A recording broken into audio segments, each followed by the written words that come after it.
નિષ્માંગળ વાત કરીએ તો ગાંધીનગરમાં ચિત્ર શિક્ષકોએ વિરોધ નોંધાવ્યો છે। રાજ્ય સરકારે ચિત્ર શિક્ષકોની ભરતી પ્રક્રિયા હાથ ન ધરતા ઉમેદવારોમાં ભારે આક્રોશ છે। 15 વર્ષથી રાજ્ય સરકારે ચિત્ર શિક્ષકની ભરતી પ્રક્રિયા નથી કરી।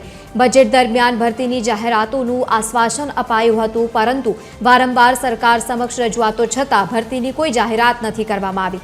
ઉમેદવારોએ આત્મવિલોપનની પણ ચીમકી ઉચ્ચારી છે।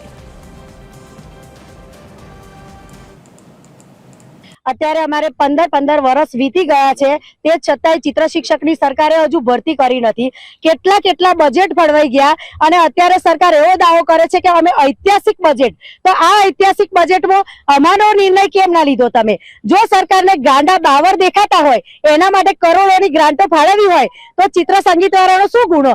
અને સર્વાંગી વિકાસ, જે શિક્ષણ મંત્રી ભણેલા ગણેલા ડોક્ટર છે અને રીવાબા એજ્યુકેટર છે, તો એમને પોતાની જાતને ખબર હોવી જોઈએ કે એક બાળકને સર્વાંગી વિકાસ 3 વિષય ભેગા થાય ત્યારે જ મળી શકે, નહીં કે એક વ્યાયામનો વિષય આપી દેવાથી બાળકનો સર્વાંગી વિકાસ થઈ જશે। તો ચિત્ર અને સંગીતનો શું વાત છે?